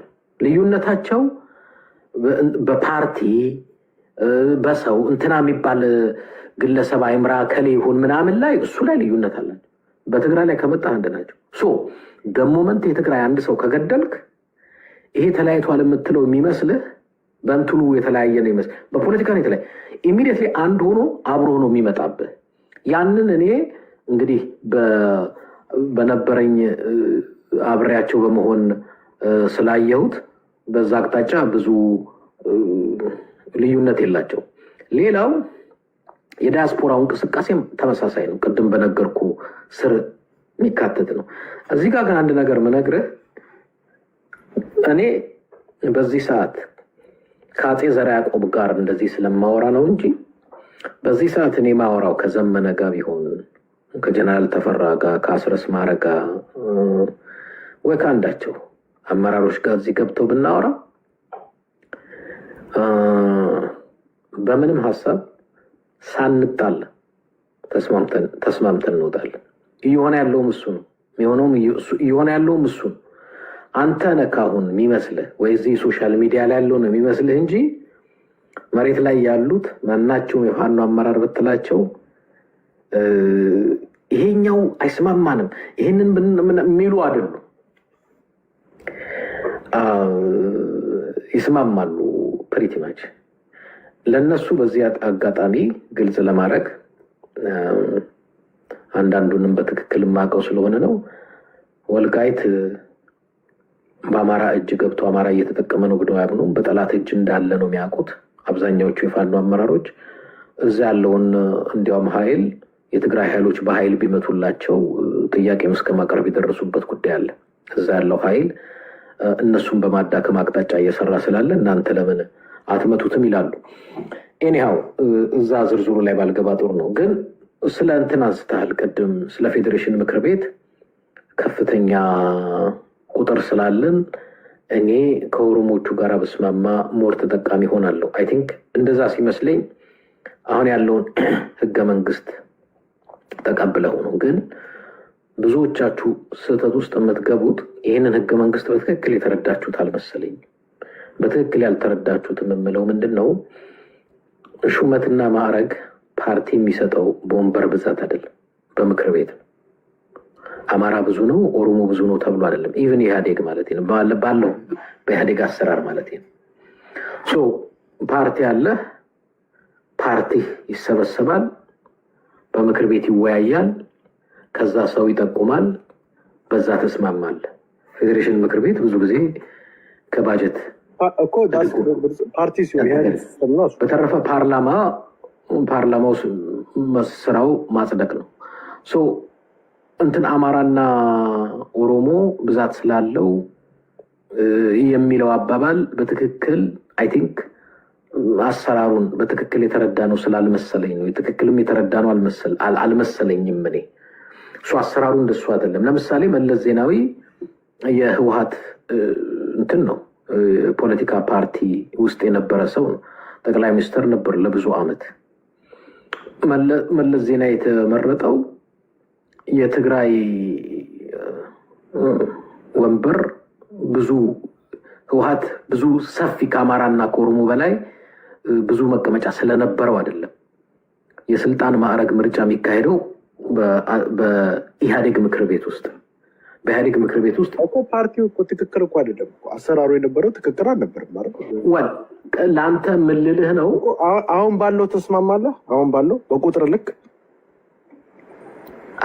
በቁጥር ልክ እኮ የምታገኘው ወንበር ብቻ ነው፣ ሌላ ነገር ገባኝ። ግን ፓርቲ ሲስተሙ ላይ አሁን ለምሳሌ ድሮ 45 አድርገው ነበር ሲጫወት የነበር ታስባለህ። አሁን ለምሳሌ ሶማሌን፣ አፋርን፣ ሌሎችን ክልሎች የመጨቆን አይመስልም። ለምን መሰለህ? አሁን አንዳንድ የኦሮሞ ልጆችም ሲሳሳቱ ስለማይ ነው። በምክር ቤት እኩል ድምፅ ነው ያለው። ሁላችሁም እኩል ናቸው፣ ማንም ልዩነት የለውም። እኔ የስልጣን ወንበር የሚሰጠው በህዝብ ቁጥር ሳይሆን በጭንቅላት ልቀት ነው ብዬ ነው ማምኑ። ለምሳሌ የነበሩትን ከኢህአዴግ ጋር ኢህአዴግን ብትወስድ እንደ ድርጅት በምክር ቤት መለስ ዜናዊን እጩ ማድረጋቸው ትክክል ነው። ለምን? ሰውየው ወርልድ ክላስ ማይንድ ነው ጭንቅላቱ። ምንድነው እዛ ፓርቲ ሲስተም ላይ ሶማሌንና አፋር የለም፣ አጋር ነው። እዚህ ፌር ክልል ሰጥተው ድምፅ እንዳይሰጥ አድርገህ ማስቀመጥ ፌር ነው ብለህ ታስብ። አሁን እኔ ለምሳሌ ብልጽግናን አልደግፍም። እኔ ለምሳሌ ብልጽግና በዋነኝነት የማልደግፍበት የህዝብ ቁጥር ሳይደረግ የተደረገው ነገር ትክክል ነው፣ ግን የህዝብ ቁጥር ሳይደረግ ነው የተደረገው። ህዝብ ቁጥራችን ትክክለኛ አይደለም። እዛ ላይ የተቆጠረው በፓርቲ አብይ አህመድ ያደረገው በህዝብ ብዛት ነው የተጫወቱ ጨዋታ። ስለዚህ እንደዛ ቢሆን አንተ ተስማማለሁ? ቢካዝ ስትመጣ ቁጥር ያንሳል፣ ሌሎቹንም ማስገባት እዛ ውስጥ ስላለበት እንጂ አብይ እኮ የሚከተለው አንድ ፓርቲ ሲስተም ነው፣ ሌላ የለም። በኢህአዴግ ጊዜ አትሊስት ለምሳሌ አፋር ብለህ ሶማሌ አፋር ምናምን ብለህ ያነሳዋለ። እነሱ ምን ይላሉ? በፓርላማ መወከል እንፈልጋለን፣ ኢህአዴግ መሆን ግን አንፈልግም ይላል። መብታችሁ ነው፣ አጋር ድርጅት ሆናችሁ መግባት ትችላላችሁ። ይሄ ሲስተም በኢህአዴግ ውስጥ ለብዙ ፓርቲዎች እድል ሰጥቷል። አሁን ግን በአብይ አህመድ ግን ምንድን ነው? ለምሳሌ አንዱ ችን አስጨርሰኝ። ከትግራይ ጋር ወደ ጦርነት የገባበትን አብይ ሲናገር ምን አለ? ብልጽግና ሆኖ አላቸው እምቢ አሉ። ቪኤትን እንደያዙ ደሞዛቸውን እንደያዙ ብልጽግና መሆን ይችሉ ነበር፣ አንነካቸውም ነበር አለ። ግን አንሆንም አሉ። አብይ አህመድ አንድ ፓርቲ ሲስተም ነው የሚጠቀመው። በቃ መልቲ ፓርቲ ሲስተም የሚባል የለም። ሁሉም ብልጽግና መሆን አለበት፣ አለቀ። ስለዚህ አትሊስት ኢህአዴግ መስኮት ከፈተ፣ ችግር የለውም። አጋር ድርጅት ሆናቸው። አፋር ላይ አንድ ሰው ምን ይላል? ተመራጭ መሆን እፈልጋለሁ፣ አፋርን ወክዬ እወዳደራለሁ፣ ግን ኢህአዴግ መሆን አልፈልግም ይላል። መብቱ ነው። መብቱ ሆኖ እንደ አጋር ድርጅት መግባት ይችላል። ግን አፋር ነኝ እሱ ኦኬ፣ በኢህአዴግ ስም ኢህአዴግን ወክዬ በኢህአዴግ ስም በክልሌ መወዳደር እፈልጋለሁ ማለት ይችላል። እሱም መብቱ ነው። ከኛለው አፋር ላይ እና ሶማሌ ላይ አላገኙም፣ ኢህአዴግ አላገኘም እያልከኝ እኮ። አጋር ድርጅት እኮ የሆነው እነሱ አጋር ድርጅት መሆን ፈለጉ፣ አለቀ። ማን ነው ይሄንን ያደረገው?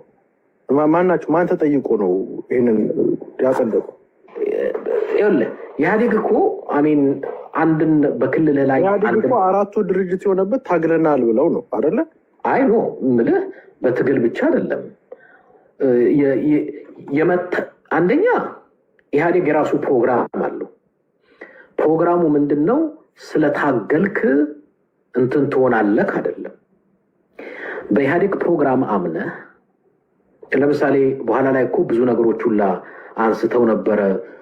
በኋላ ላይ እንደው ዲስትራክትድ ሆነ። አሁን እሱ ላይ አልገባም፣ ሰፊ ነገር ጉዳይ ሆነ እንጂ ኢህአዴግ እንዲያውም መልቲ ፓርቲ ሲስተምን ያስተዋወቀ ምልህ ማንም ሰው ኢህአዴግም ሆኖ ኢህአዴግም ሳይሆን ዝም ብለህ እኮ የአዲስ አበባም እኮ ክልል ተወካይ ተመራጭም ሆነ እኮ ልትገባ የምትችልባቸው እኮ እድላቶች ነበሩ እኮ በዛን ጊዜ።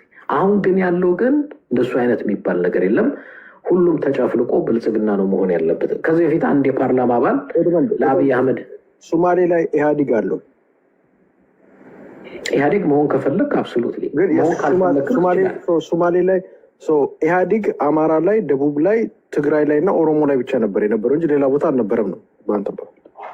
እንደ ፓርቲ ተደራጅተው አልተወዳደሩማ በነዛ ክልሎች ላይ አልነበረም። ያ እንደ ፓርቲ መደራጀት አለብህ አይደል?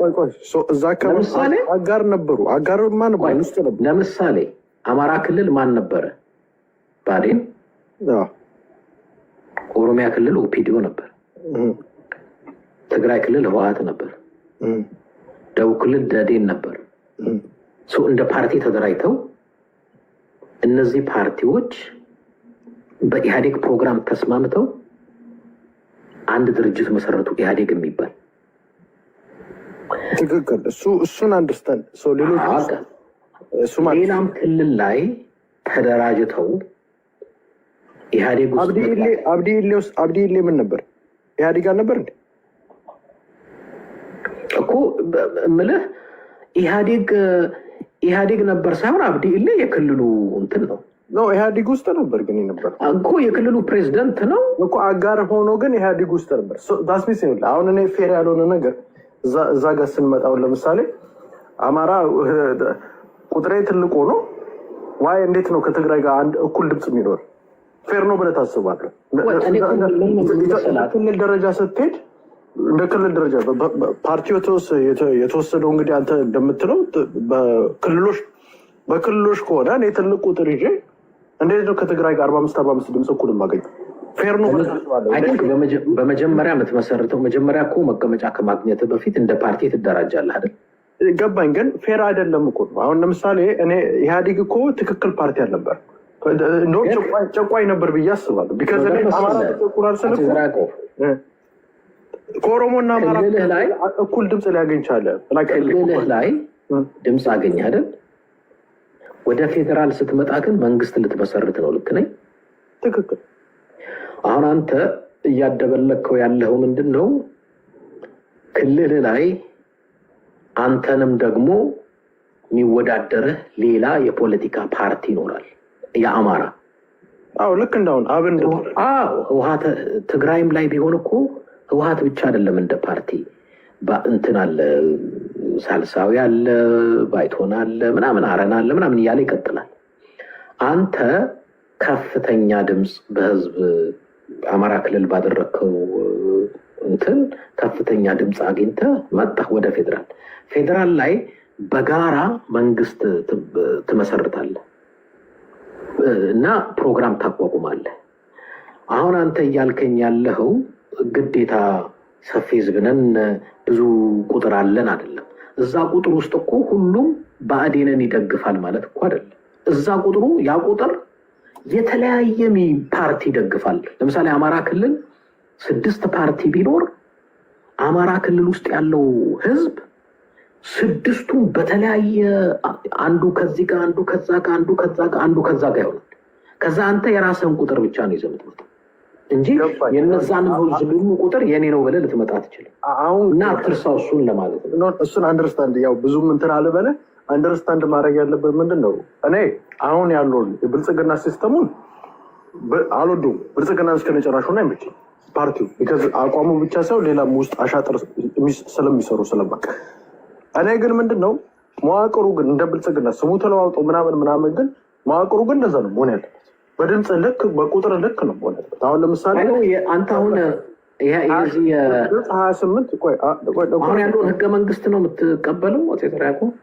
አሁን ያለውን ህገ መንግስት ስፔሻሊ አንቀጽ 8 ተቀበሏል ነው በአጠቃላይ ነው ህገ መንግስቱን ትቀበል ማልቀበላቸው አሉ። ህገ መንግስት ውስጥ መሻሻል አለባቸው የባንዲራው ጋር መሻሻል አለበት እያስባለሁ። አንቀጽ 3 መሰለኝ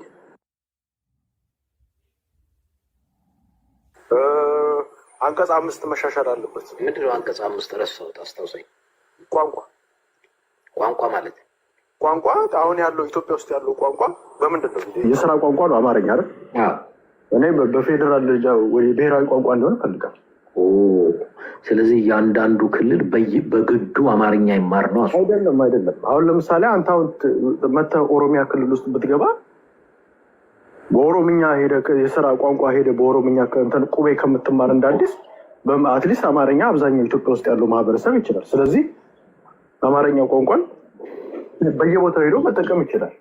ይሄ ምንም አብዛኛው የኢትዮጵያ ማህበረሰብ አማርኛ ስለሚያወራ ነው። ለአንተ የሚመጭ እርግጠኛ ላይ አንተም ይሄንን ትፈልጋለህ። መቼም ኦሮሚያ ክልል ውስጥ ሄደህ መቼም በእንትን ቁቤ ምናምን አትማርም አይደል? ኤድመን ያው በሰላም እንድንኖር የትኛው ይሻለናል? አይሻልም? ያ እኮ ገባኝ። ግን አሁን ለምሳሌ አሁን እኔ የአማራ ብሔርተኛ አሁን ኦሮሚያ ውስጥ ቀላል የማይባሉ አማሮች አሉ።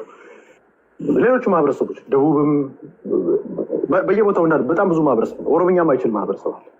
ስለዚህ ኦሮምኛ የማይችል ማህበረሰብ የግዴታ በቁቤ የግዴታ ስራ ለመስራት የግዴታ ቁቤ መጽሐፍ አስፈልገውም። በአማርኛ የፈለገው ስራ መስራት ይችላል፣ መነጋገር ይችላል፣ መገበያየትም ይችላል። ያ ነገር መደረግ አለበት ብዬ አስባለሁ። ቢካዝ ኦሮሚያ ክልል ውስጥ ኦሮሞ ብቻ አይደለም የሚኖረው፣ ሌሎች ብሔር ብሔረሰቦች ስላሉ ብዙ ማህበረሰብ ኦሮሚያና ደቡብ ክልል ባይዘቦች ስምላሉ ብዙ ብሔር ብሔረሰቦች የሚኖሩበት ክልል ናቸው ሁለቱም ክልል። ግን እሱ ብቻ ሳይሆን ሌሎችም አሉ መሻሻል አለባቸው ብዬ የማስባቸው። አንቀጽ 39 ንዑስ አንቀጽ 1 እስከ መገንጠል የምትለው አፓርት እሷ መሻሻል ያለባት ነች። አንቀጽ 39 ንዑስ አንቀጽ 5ም መሻሻል አለበት። ብሔር ብሔረሰቦችና ህዝቦች የሚለው እንደዛ የሚሆን ከሆነ አሮማሪክ ላይ አንቀጽ 49 ጋር አንቀጽ 49 አልኩ። አንቀጽ ስንት ነበር የምረሳሁት? አንቀጽ 47 ጋር ኦልሬዲ ይምታታል። አንቀጽ 46 እና 47 ጋር ይምታታል። ስለዚህ እሱ ራሱ መሻሻል አለበት ብዬ አስባለሁ። ቢካዝ ኦሮሚያ ክልል የሚባሉት ቤኒሻንጉል ጉሙዝ ክልል ጋር ጥያቄ አለ። ስለዚህ ኦቨርኦል ብቻ እዛ ውስጥ መሻሻል ያለባቸው ብዙ አንቀጾች አሉ። ግን እሱን ወረደኛ ጽፈን እሱን አቁመ እንትን ብለህ ግን ኤኒዌይስ ወደ ዋናው ሳብጀክታችን ስንሄድ እኔ አሁን ያለው ብልጽግና አይመቸኝም። ቢካዝ ብዙ ነገር መዋቅሩ መሆን ያለበት ግን በህዝብ ቁጥር ልክ መሆን አለ። ፓርቲ ስትሰራ እንደዛ ነው እንጂ እኔ ሰፊ ክልል ይዤ ሰፊ ቁጥር ይዤ ሰፊ የቆዳ ስፋት ይዤ ከትግራይ ጋር እኩል ድምፅ መኖር የለበትም። አሁንም መኖርም ካለበት አሁን ለምሳሌ አንደኛ በአማራና ኦሮሞ መካከል ህዝብ ቆጠራ መደረጉ አይቀርም። ኤኒዌይስ ህዝብ ቆጠራ ተደርጎ ከዛ በኋላ ወይ አማራ ወይ ኦሮሞ ከዛ በኋላ ሱማሌ አፋር እያለ ወደታች ከዛ ትግራይ ክልል ብሎ ነው ከዛ ብሎ መምጣት ያለበት። እንደዚህ ሁሉም በድምፁ ልክ ነው መሆን ያለበት ብዬ የራስበው ፓርቲ ሲስተም ሲካሄድ። ኦቨርኦል ግን ስለሱ ሳይሆን ዋናው እንትን ምንድን ነው የአማራና የትግራይ ህዝብ አንድነት እንዲመጣ የምትፈልጉ ከሆነ ወደ አንድ እንዲመጣ ከተፈለገ መጀመሪያ ወልቃይት ላይ መግባባት መድረስ አለበት።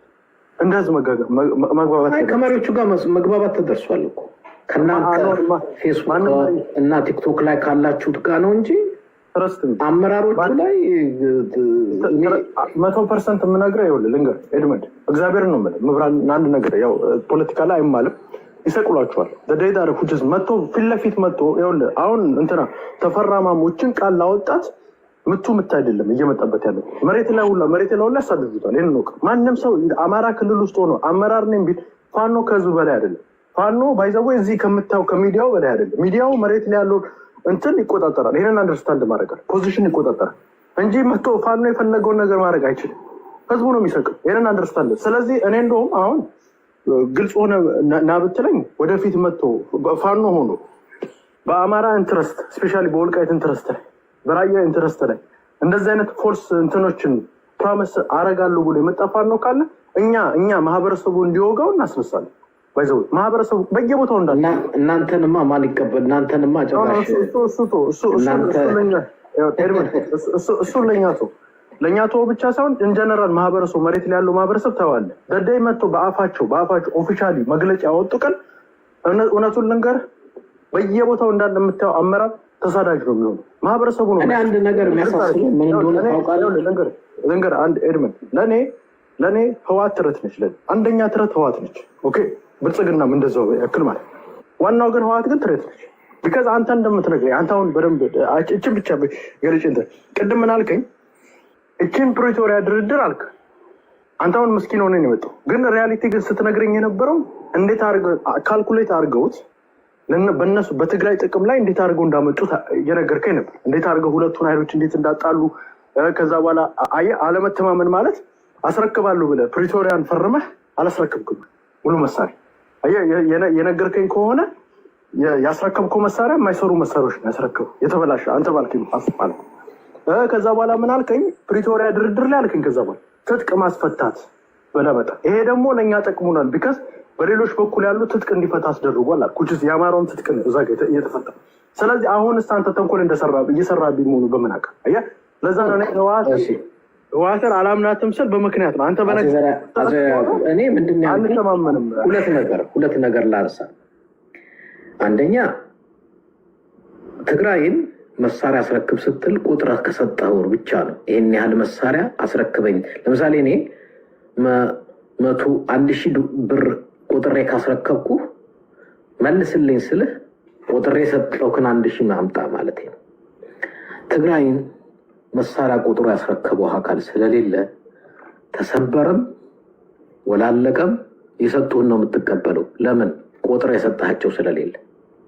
እነሱ አንድ አባባል አላቸው በትግርኛ ካላበላሸሁት ምን ይላሉ? ጠፋኝ በትግርኛ ምን ይላሉ? መሳሪያ ከጠላታችን ትጥቅ ደግሞ ከህዝባችን ስንቅ ከህዝባችን መሳሪያ ከጠላቶቻችን ይላሉ። ትግራይ ውስጥ ያየኸው መሳሪያ በሙሉ ከነሱ ማርከው ወስደው የተዋጉበት ነው እንጂ እነሱ አምርተው ያመጡት አይደል። ስለዚህ ምንድነው መሳሪያቸውን ስጡ ሲባል ቁጥር አይደለም የሰጣቸው፣ ቀምተውን የተዋጉት መልሰው ሰጡክ፣ አለቀ። እንዲያውም ብርሃኑ ጁላ ምንድነው ያለው? መሳሪያዎቻችንን ሰሜን እዝ የተሰባበረ ነው እነሱ ያገኙት እንጂ አብዛኛውን ይዘን ወደ ኤርትራ ገብተናል ብሏል። ከሲሳይ አጌና ጋር ያደረገውን ኢንተርቪው አዳምጠው። የሰሜን እዝ መሳሪያ በሙሉ ወደ ኤርትራ ይዘነው ገብተናል፣ እነሱ የያዙት የተሰባበረ ምናምን ነው። በስተመጨረሻ የሚያስረከበው ልክ ብርሃኑ ጁላ እንዳለ የተሰባበረውን መልሰው ሰጥተውታል። በስተመጨረሻ ግን ለአንተ ብቻ ሳይሆን አንተን አክቲቪስትም ነህ የሚያዳምጡ ካሉ እኔ ለአማራ ህዝብ ትልቁ አሁን የወልቃይት መሬት ሳይሆን የአማራ ህዝብ ህይወት ነው ወሳኝ።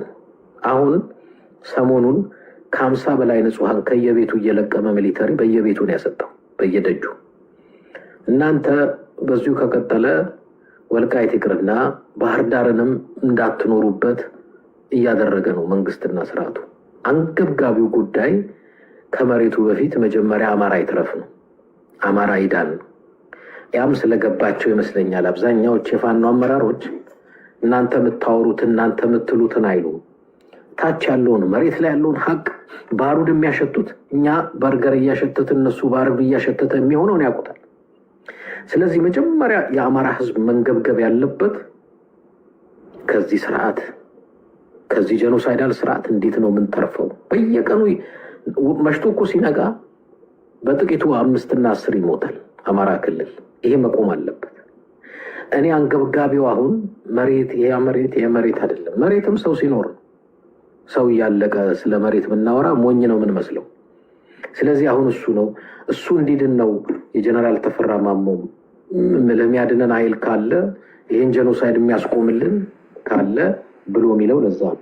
አሁን ምንድነው አፄ ዘርዓ ያዕቆብ ሰፊ ሰዓት ከአንተ ጋር ወሰድኩኝ። ከአዲስ ታይምስም ጋር ወስጃለሁ።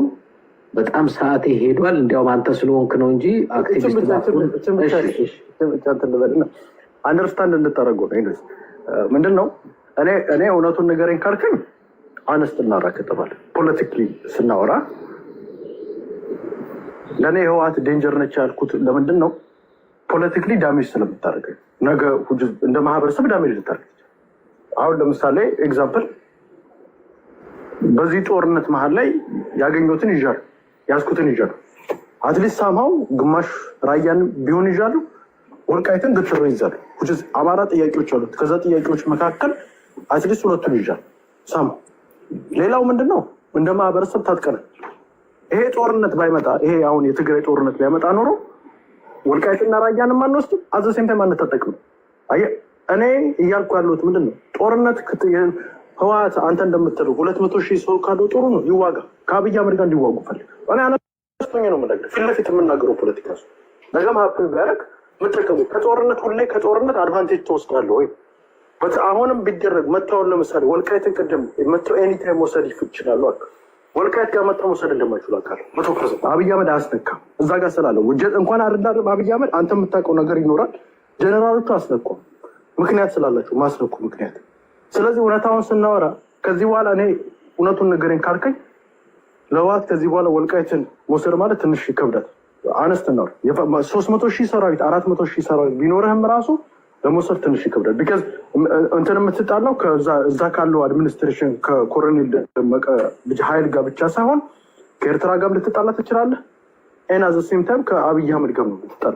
እዛ መሬት ጋር ሁሉም ኢንትረስት ስላለው እና በዛ ልክ መታየት አለበት ብዬ አስባለሁ። ግን በእኔ ግን አሁን በምትለኝ ደረጃ ከሆነ 200,000 ጦር አለው የምትለኝ ከሆነ መቼ ነው መዋጋት የሚጀምሩት? እሱ ጥያቄ አለ። ቢካዝ ጦርነት አንፈራም ከተባለ መዋጋት አለበት። አብይ አህመድ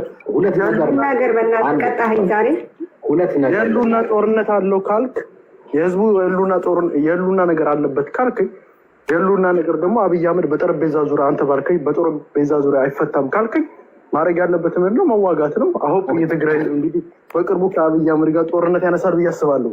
ሁለት ነገር ልናገር አፄ ዘርዓ ያዕቆብ። አንደኛው የኢትዮጵያ ፖለቲካ ብቻ አይደለም፣ የቀጠናው ፖለቲካ የሚወሰነው በትግራይ ወደድንም ጠላን።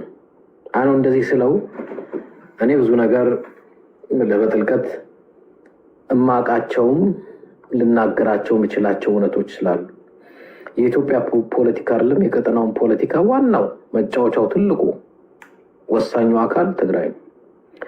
በሁለተኛ ደረጃ እኔ ያልኩት 200,000 300,000 ሰራዊት ነው ያላቸው። ለምን አይዋጉም ነው? ውጊያ የሰፈር ውስጥ ድብድብ አይደል። ውጊያ ዓላማ አለው፣ ግብ አለው፣ ምክንያት አለው። ትግራይ የሚዋጋው በዋናነት የትግራይን ህዝብ ጥቅም ለማስከበር ብቻ ነው። ኢንፋክት ኢትዮጵያ እንድትድንም ብሎ አይደለም። ኢትዮጵያ እንድትድን የሚዋጋ የትግራይ ልጅ የለም። የትግራይን ህዝብና ጥቅም ለማስከበርና ለማክበር ብቻ ስለሆነ ከዛ አቅጣጫ ጋር ለምን አይዋጉም? የመዋጋት ሱስ የለባቸውም። ግን በህልውናቸውና በጥቅማቸው የመጨረሻ ደረጃ ሲደርሱ ግን ወል ውሳኔው የነሱ ነው የሚሆነው። ከዛ አቅጣጫ ነገሮቹን ብናየው እንጂ ልክ ገርል ፍሬንዱ እንደተቀማባት የሰፈር ልጅ ለምን ሄዶ አይደባደብም አይነት አይደለም። ጦርነት ብዙ ስሌት፣ ብዙ ጥልቅ የሆነ ተረጋግተ ብዙ አውጥተህ የምታያቸው የምታስባቸው ብዙ ነገሮች ስላሉ ሰፊ ሰዓትን የወሰድኩት ከትልቅ አክብሮት ጋር አፄ ዘርዓ ያዕቆብ ሌላ ጊዜ ይቀበል። በጣም አመሰግናለሁ። ከአዲስ ታይምስም ጋር ሰፊ ጊዜ ወስጃለሁ። ሊንዳ የመጨረሻ የምትይው ካለ? ኤድመን የፈለግኩት ይህን ሰውዬ ነበረ። ያው አላሳለፍከኝም። አላቅም። እኔ በ4 ዓመት ጦርነት ተጀምሮ እንኳን የዚህን ያክል አልተቃጠልኩም። ዛሬ ይሄ ሰውዬ ሲያቀርሽ የነበረውን ነገር ለመመለስ ልታሳልፈኝ ግዴታ ነበረ። ምክንያቱም የሚያወራቸው ብዙ ነገር አለ። ትግራይ ጦርነት መክፈት አለባት፣ የፕሪቶሪያ ውል ህወሓትን አዳክሞልናል፣ አሳስሮልናል፣ አሁን መንቀሳቀስ አይችልም ቲዲኤፍ። ስለዚህ ለአማራ ትልቅ አድቫንቴጅ ነው። አሁን ደግሞ እንዲዋጉሉ እንፈልጋለሁ ይላል። አቅም እንደሌለው በደንብ ያውቃል። ታዝሎ በአንቀልባ ገብቶ ትግራይ ላይ አቅም እንደሌለው ታዝሎ በአንቀልባ በኤርትራና በመከላከያ እና ታዝሎ እንደገባ ያውቀዋል።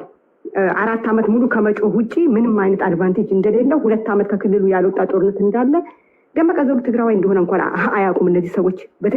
ጀግና ትግራዋይ በትግራዋይ ጀግንነት ይኮራና መልሶ ደግሞ ወልቃይትና ራያን ይዣሉ ይላል። ይሄ ብልጽግና ነው። ወልቃይት ላይ መሬት ያለው ነው። ከአብይ ጋር የሚሰራ ነው።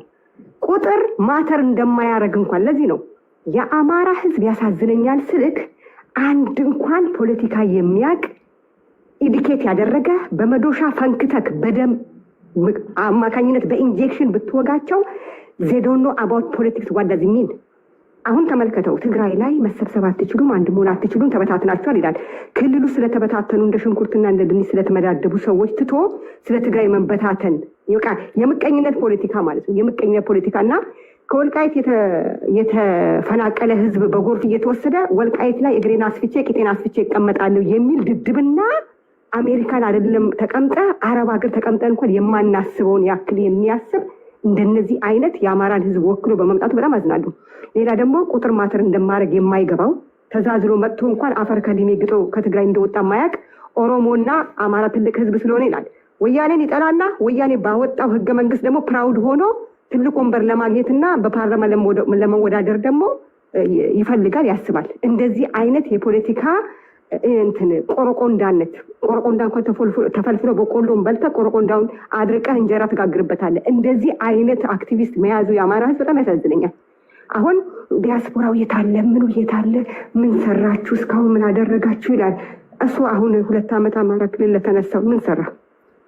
አማራ ህዝብ ለገባበት አጣብቂኝ ውስጥ እሱ 4 ዓመት እያወራ ትግራይ ላይ ጦርነት ተከፈተ፣ 4 ዓመት እያወራ ጦርነቱ አለቀ፣ 4 ዓመት እያወራ ትግራይ ወደ ድርድር መጣች፣ 4 ዓመት እያወራ የአማራ ህዝብ ጦርነት ውስጥ ገባ። what he do for አማራ?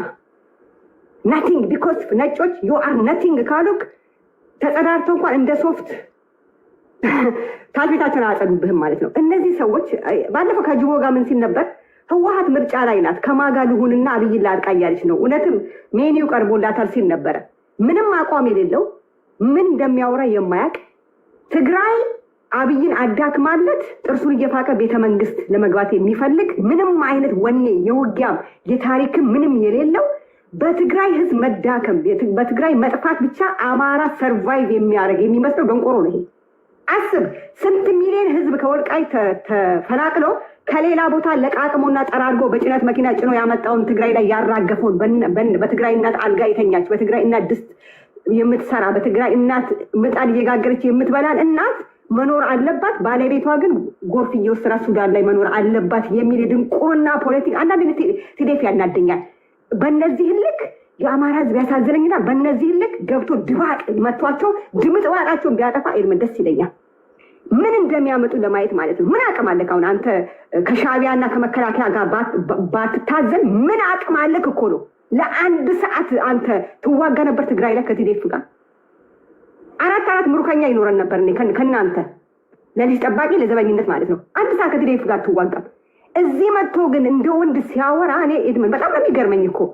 በ2 ዓመት እንዴ ሞክረን ተበታትነዋል። አገው ምናምን አንተ ጋር ቅማንት አገው ሽናሻ ቀብረክ ውጠህ ያስከው ህዝብ ስለሱ አታወራም። ስለተንቢን ከማወራ በፊት እርስ በርስ ማትስማማ የሚጣረስ ጠዋት ያወራሁን ማታ የማትደግም ሆነክ እንደ ፖለቲካ መጠቅ ያያ ቤቢ እያልክ ታወራለህ ደግሞ እና በቃ ምንድነው ራሳቸውን የሚያረኩት?